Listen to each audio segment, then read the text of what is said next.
Hello, and welcome to a special episode of Cooking Through the Collection. My name is Melissa, and I'm a librarian and home cook. I do a lot of research when wanting to expand my repertoire of cooking, and so I've challenged myself to walk through the stacks of my library's cookbook collection and grab some things I've never tried before. So let's see what we've selected for this special episode. This is a barbecue-themed episode, so I had to bring in my husband. Actually, it was his idea for choosing this cookbook. So welcome, Chris. Hi, Melissa. How are you? Okay, don't be this awkward. We live together. You know me. I just like to make things a little more awkward sometimes. I apologize.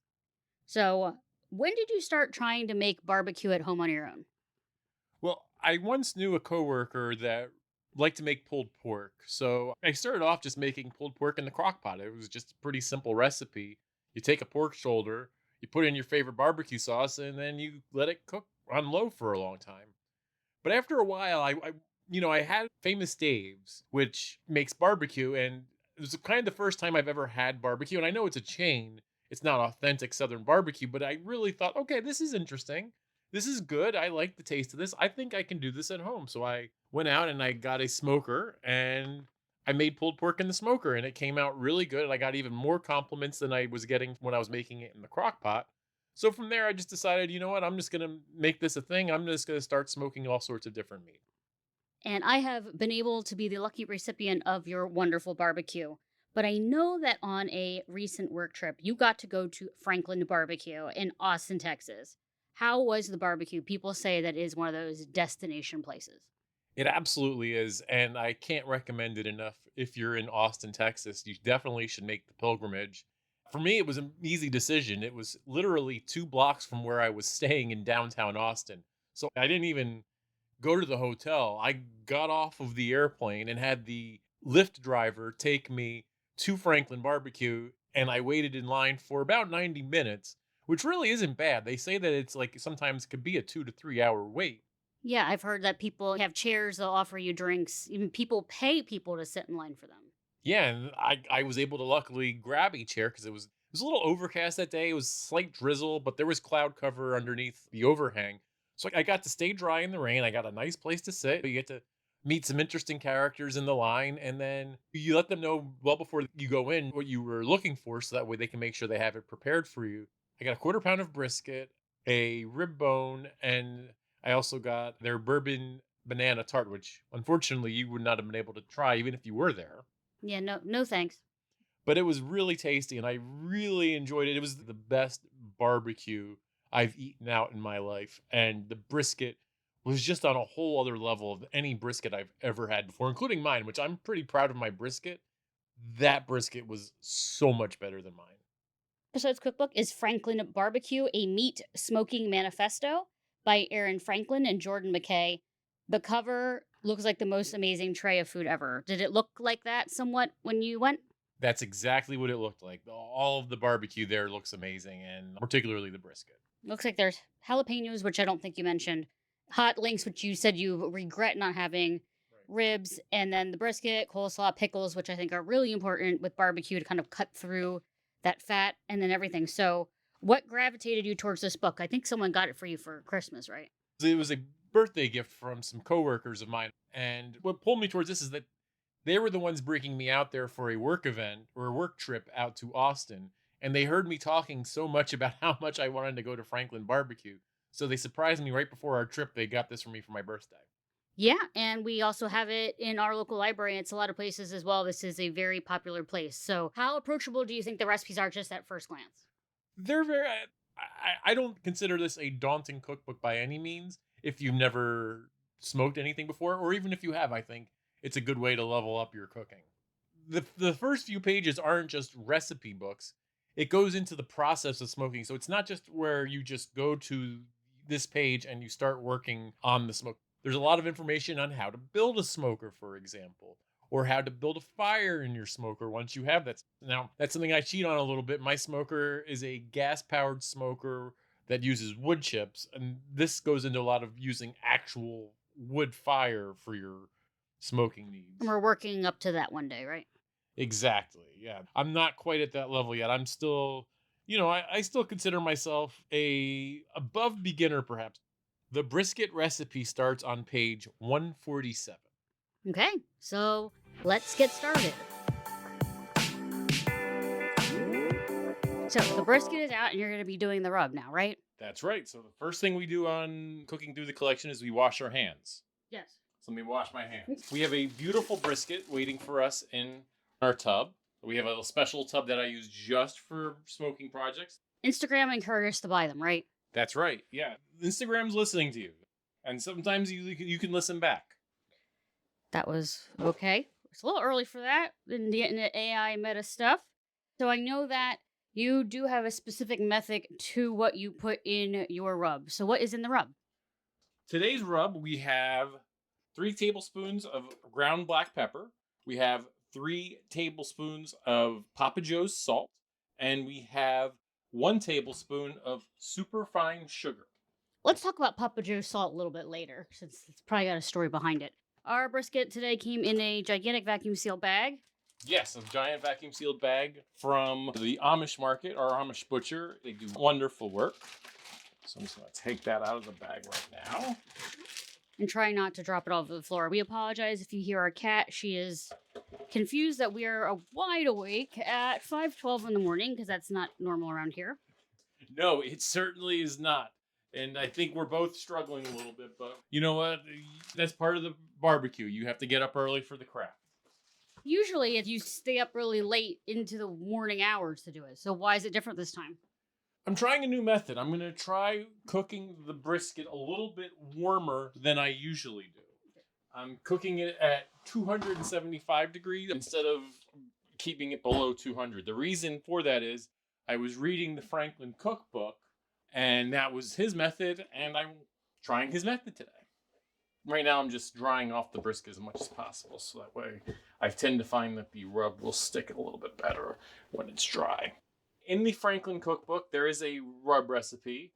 My rub recipe does differ from that a little bit. My rub recipe has sugar in it, and Texas barbecue typically is a little bit less sweet than regular barbecue.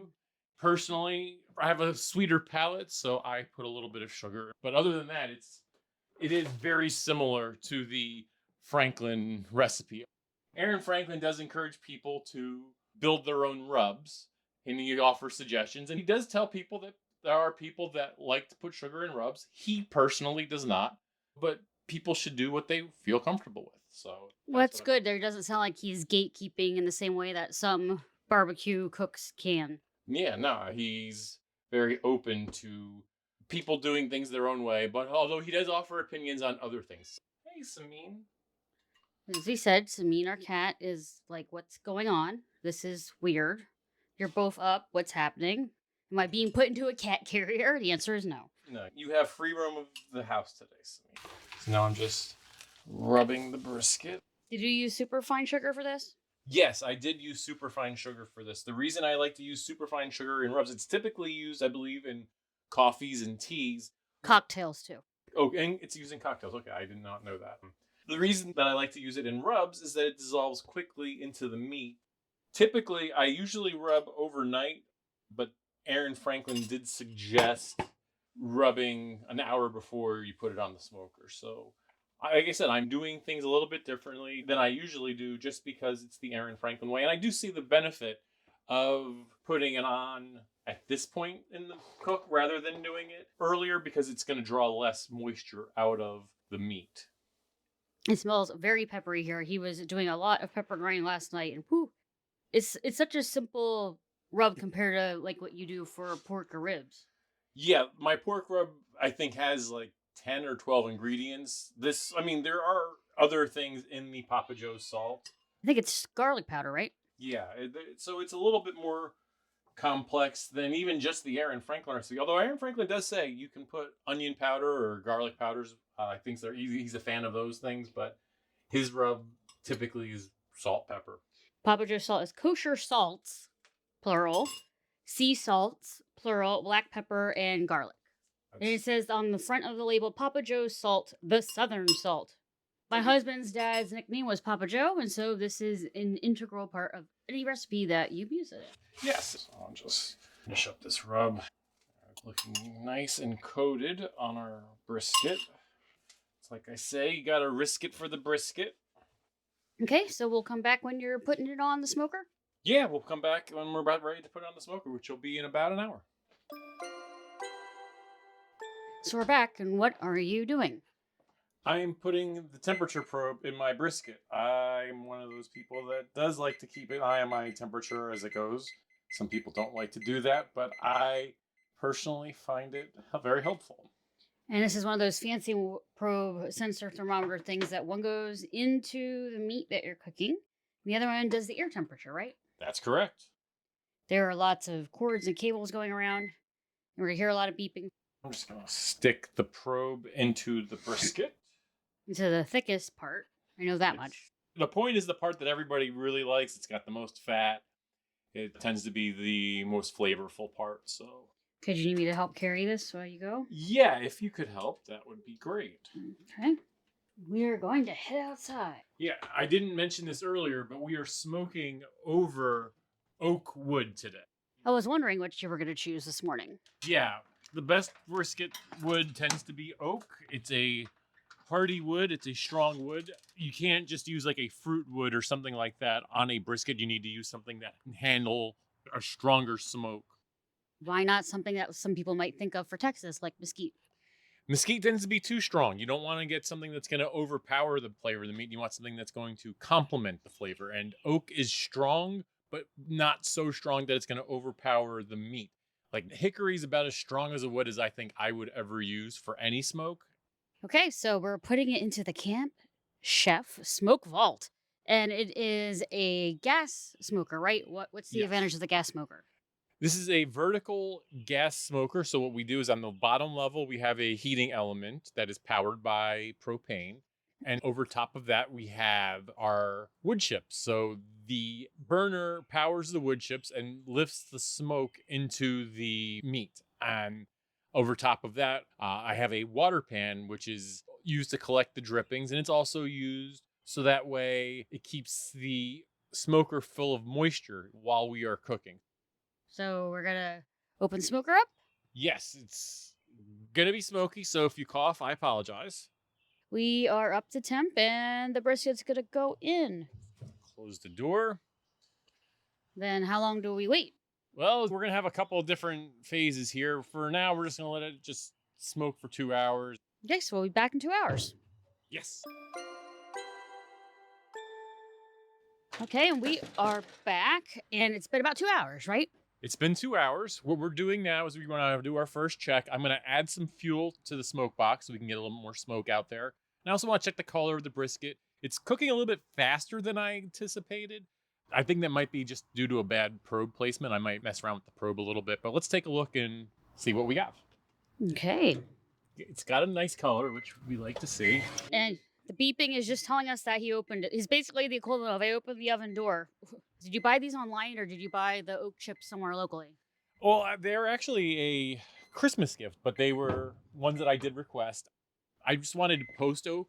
For pork, I would usually use pecan, sugar maple, peach. I've actually been using peach a lot lately. That's become a favorite of mine for smoking pork.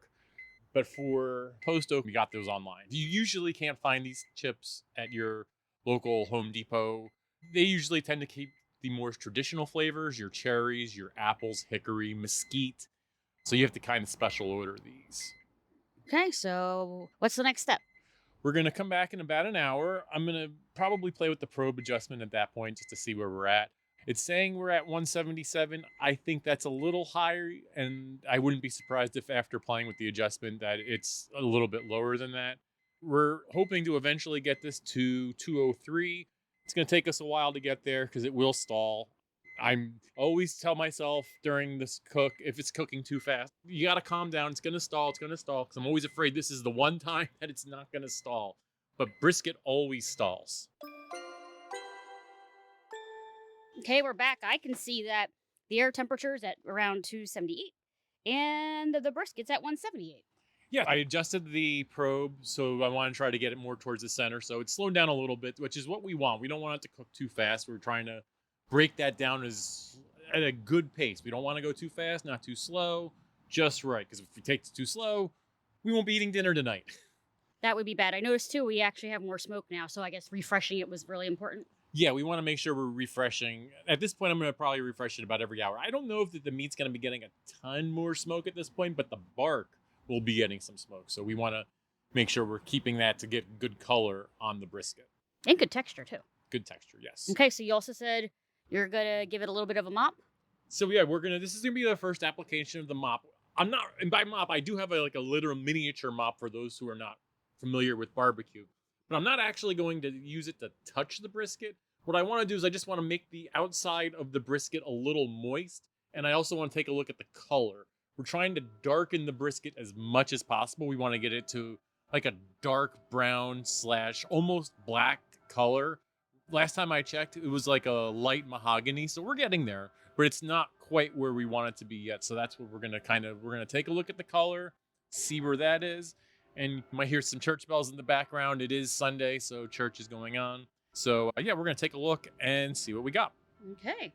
It's starting to get that dark mahogany look. You can hear, because the smoker is open, the temperature is dropping in the smoker, so we want to try to get it out as quick as possible. So I'm getting a little bit of mop on there just to moisten it a little bit. What's in there again? Just water and vinegar. It's a very simple mop. Like white vinegar or apple cider? White vinegar. It's white vinegar and water, just to make it a little moist. It's not going to add a ton of flavor. So you said that helps with the bark? Yes, it just keeps the bark a little moist. We got a lot of smoke now. Woo! Yeah, I'm not going to add any chips actually this time. Just a little bit more water? Yeah. We want to keep that as high as possible. Okay, so we're at a good pace right now. We're at 178. I'm just going to wait for the smoker to get back up to temperature so I can go back inside. We'll check it again in another hour. Maybe at that point I'll add more chips. If we're getting good smoke, I don't see the need to really play with the chips too much. So yeah, we'll check back in another hour. We are back outside. Chris has brought out some butcher paper and a pitcher of water. So what are we looking for now that you're looking in the smoker again? We're going to look for color. It's been a few hours. We just want to see what the color is. A dark mahogany, almost black. And I'm anticipating that because about an hour ago we were pretty close. So let's see where we're at. Oh yeah. That was a good unison. We're right Do you need me to hold the door for you? Yes, please.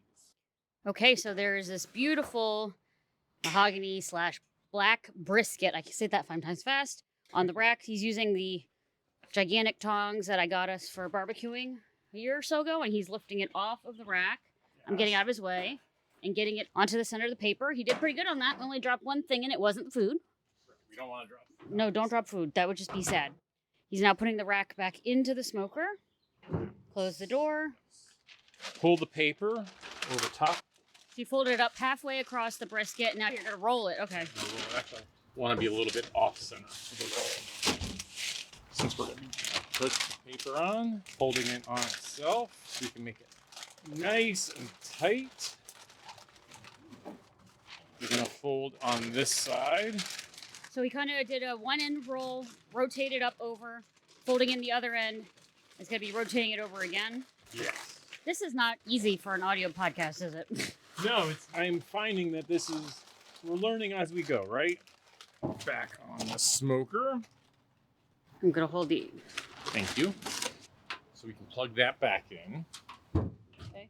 So the way this probe thermometer works, as I said, it's got an air temp and a meat temp. I'll drop the air temp back in. The air temp goes through the top open vent of the smoker, so you have an idea of what the temperature actually is, because you don't want it exactly too close, because it will get hot fast. Right now, the beef is it dropped a little bit while we were wrapping it, which is to be expected. We took it away from the heat. It's at 183. It had been at 189. I expect it to climb back up to 189 pretty quickly. Oh, I wanted to check the water levels too, so that way we keep a humid environment in the smoker. And we'll close the door. It will take a few minutes, but our temperature will eventually get back up to speed. But I think we're in good shape now. This is the part where we're just taking it down to the final step, which is going to be hotboxing, which I'll describe in our next section. So we're back. We're now in a stage that's we found out was pretty important before. I actually found an article on NPR about the benefits of doing this part. So you want to explain it to people? Yes, what we're doing now is we're hotboxing the brisket. What this is that we're going to take the brisket. I'm going to wrap it in a towel, in an old beach towel that we no longer use. And what I've done is I've taken a cooler, which I've helpfully written brisket on the cooler. And what I'm going to do is I heated a pot of water so I can make the brisket a humid environment. And now I'm going to put the brisket in the cooler so that way we can keep the brisket warm while it rests and keep it in a nice heated environment. I'm going to fill it with other towels that are not going to be wrapping the brisket just to keep the cooler insulated.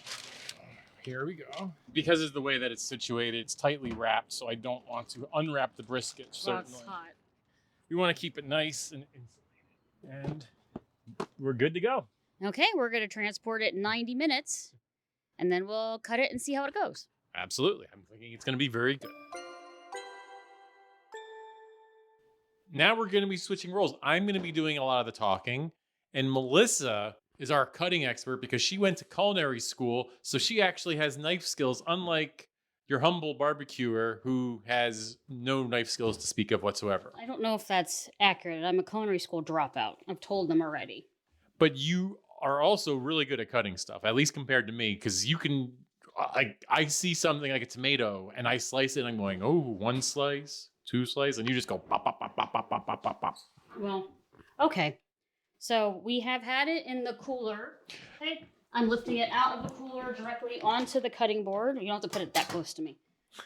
This is like, No, it's fine. no, what I was going to say is this. Commentate. We're cutting it out. I'm just saying this is like the Swan reveal. Like if you remember that TV show, The Swan. No. Hot.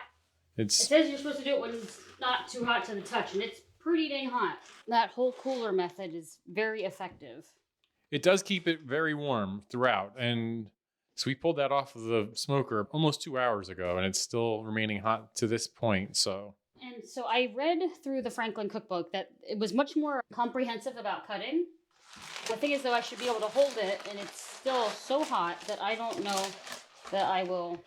You want me to? It's so hot. That's the problem. See how much steam is still coming on, Chris. So I just took a picture. We'll post that picture afterwards, but take a look at it. That's a nice looking brisket. I think that's exactly what we want that brisket to look like now. Okay, when I was reading the 5 pages of how to cut brisket, talks about orientation. The main thing at the end of the day with brisket is, well, with any meat, is to cut against the grain. So it's shorter fibers, so it'll be easier to chew. And it was actually talked about how some places that serve brisket serve it so thin, like deli thin, to hide that it's tough. Also said these first bites that have the most bark are usually reserved for the chef or the first people in the line at a place. Chris actually had been to Franklin Barbecue and can vouch that that line can be quite long. Yes, it's definitely worth the wait for sure. So I'm going to be cutting these it is hot to the touch. It did say to have a little bit cooler, but we're okay.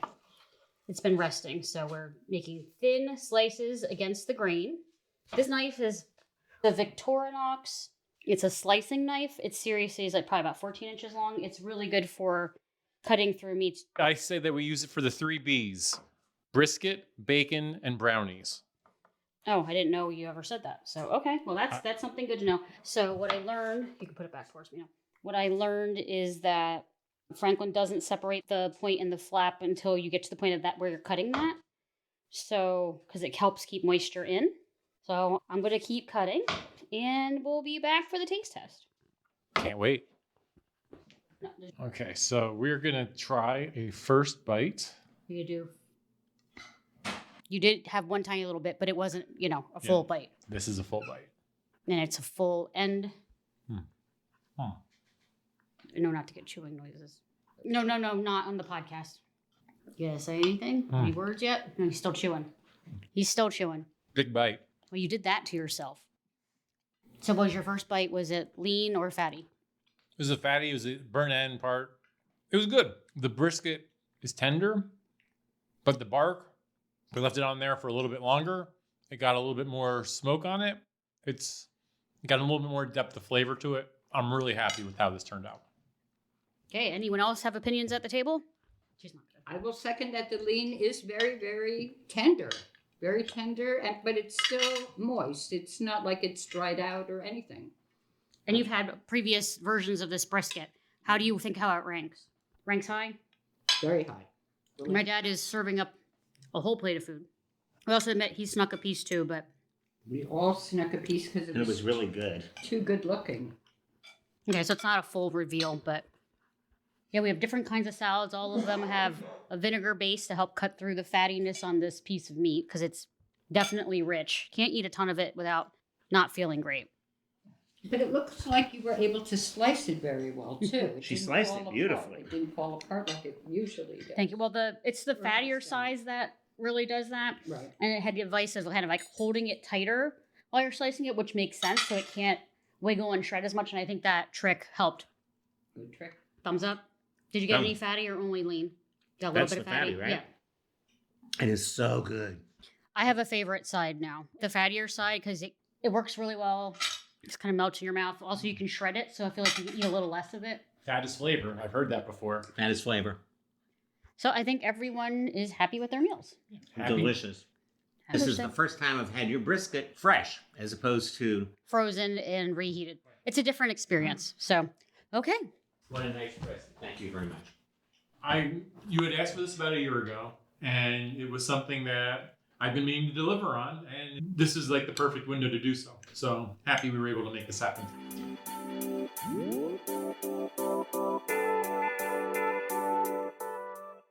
So what are your final thoughts on the brisket recipe in Franklin Barbecue, a smoking meat manifesto? This recipe definitely helped me become better at what I do as far as making brisket.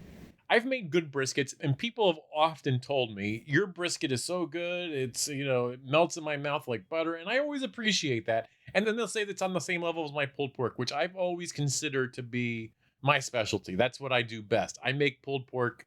I put my pulled pork against anybody's. I've never felt that way about my brisket until this brisket. This brisket was quite a bit better than any brisket I've ever made. I think some of the instructions on looking for color rather than doing it by temperature helped me develop a much deeper taste profile in the bark. The bark was the best bark I've ever made. I will agree. That bark was so on point. I was really happy with how that came out. So I think this definitely helped me become better at making a smoked brisket. So even though we already own it, if you did not, or if you were making a recommendation, would you borrow it or buy it? Well, I think that depends on whether or not you have an interest in outdoor cooking. I think if you're just looking to understand a little bit more about the process of smoking meats, this is a borrow. I mean, if you're not going to actually cook these things, it's not going to be, but there's a lot of interesting things about how to build a smoker or what Aaron Franklin's process is. And then I think that's interesting, even if you don't intend to actually smoke a meat in your backyard. Now, if you have any intention of preparing some smoked meats, definitely buy it. This will help you become better at what you do. I've been doing this for over 10 years now, and I really feel like this helped me become better and leveled me up on my brisket for sure. And I think that it'll do the same thing for you. Well, thank you for letting me in on this process because I've always been afraid of the smoker, afraid of even starting it up, setting the house on fire. So I really appreciate you getting to spend the time with me and we get to do an episode together. Well, thank you for joining us on Cooking Through the Collection. If you enjoy this episode, please consider subscribing. You can visit the website for more information at cookthecollectionpod.com. Also, check out the show notes for more information as well. Follow me on Instagram or Facebook at cookthecollectionpod. Thank you so much again, and happy cooking.